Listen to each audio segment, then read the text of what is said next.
من سعى للنجاح سيأتيه بالصبر والكفاح، ومن تمسك في النجاح نال ما تمنى وارتاح. حدثت هذه القصة في السعودية. من منا لا يعرف مطعم البيك، ذلك المطعم الشهير الذي يقدم أطيب وجبات الدجاج البروست لأبناء المملكة، والذي تربع على عرش مطاعم الدجاج واستطاع أن يظل الأول لسنوات طويلة وما زال. حينما بدأت العديد من الأسر بالمملكة بتناول الطعام الجاهز بسبب ضيق الوقت للطهي لارتفاع معدلات العمل، كان قد وصل إلى السعودية في هذا الوقت عام 1970 الشاب الفلسطيني شكور أبو غزالة رحمه الله، الذي ولد عام 1928، فكان عمره وقتها 42 عاما، وكان متزوج ولديه ولدان. هنا فكر الراحل شكور أبو غزالة بإنشاء مطعم صحي ومميز للوجبات السريعة، لأنه رأى بأن السوق بحاجة إلى طعام يقدم بأسعار معقولة وفي بيئة نظيفة، فسافر إلى خارج المملكة وتعاقد مع شركة تسمى البروست، وكان هو أول المتعاقدين معها لاستخدام خلطات التوابل والمعدات الخاصة بها. وقد وضع كل مدخراته في هذا المشروع، وقام بتجديد مستودع قديم كان قد استأجره لضيق ذات اليد، وافتتح أول مطعم يقدم الدجاج المقلي المضغوط البروست في المملكة العربية السعودية عام 1974، وكان يقع على طريق المطار القديم في مدينة جدة في الشرفية. ولقد كان الاسم الأول لمطاعم البيك مطاعم بروست، ذلك قبل عام 1986، حيث تغير بعد ذلك إلى البيك. وكلمة البيك هي كلمة عثمانية مأخوذة من كلمة الباشا، ولكن لم يكن هناك إقبال كثيف في البداية عليه، حيث أن الجمهور لم يتقبل فكرة الدجاج البروست بسهولة، فلم يكن يزور المطعم أكثر من 100 فرد على مدار السنة. رغم ذلك فإن أبو غزالة كان شديد الإصرار على النجاح، وكان أبو غزالة هو من يطبخ بنفسه ويقابل الزبائن، فقد كان متكفلا بالأمر كله. وحينما بدأ الرزق يشق طريقه إلى يد أبو غزالة، إذا به يسقط طريحا للفراش بسبب مرض السرطان اللعين، شفى الله الجميع منه. وفي يوم 14 من أغسطس عام 1976 توفي أبو غزالة عن عمر يناهز 48 عاما، ومات الرجل ولكن لم يمت حلمه رغم تراكم الديون عليه وإلغاء وكالة البروست للمطعم بسبب موت طرف العقد الآخر شكور أبو غزالة. تراكمت الديون على الأبناء الاثنين لشكور أبو غزالة وهم إحسان ورامي، وخيرهما البنك ما بين الحجز على كل ممتلكات الوالد أو تسديد الديون في عامين.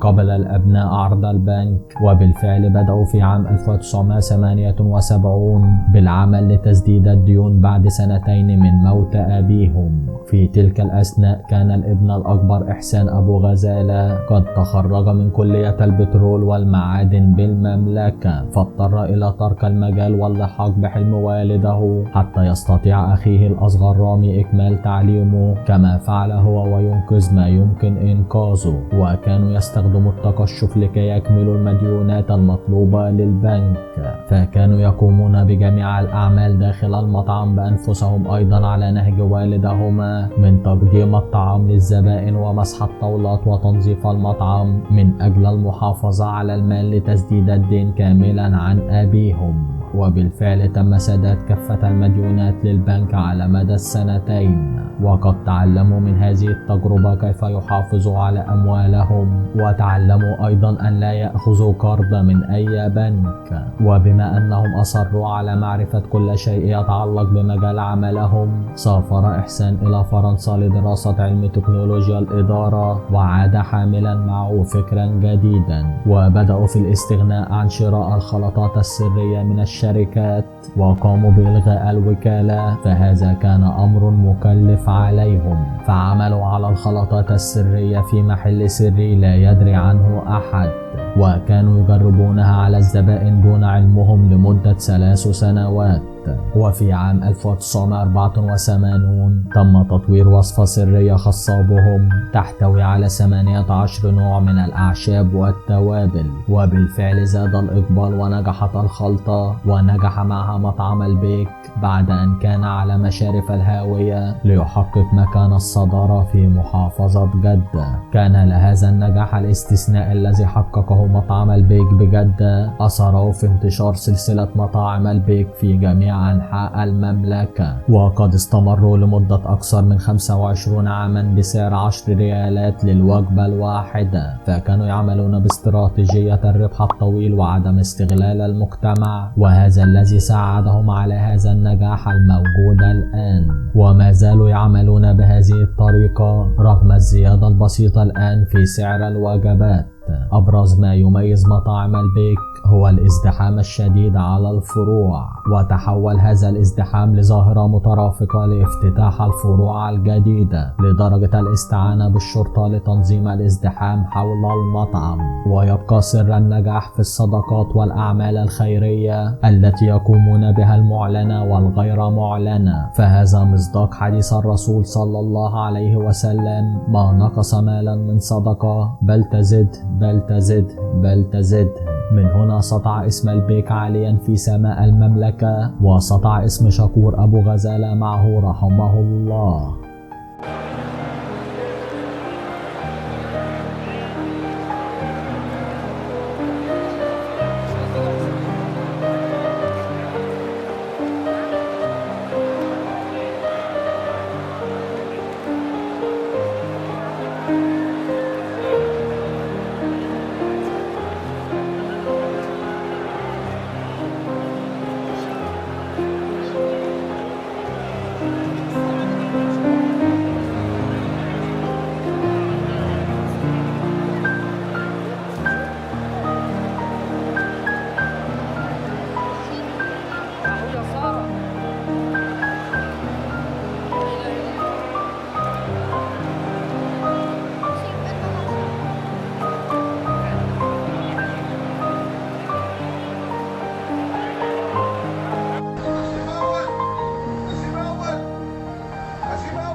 من سعى للنجاح سيأتيه بالصبر والكفاح، ومن تمسك في النجاح نال ما تمنى وارتاح.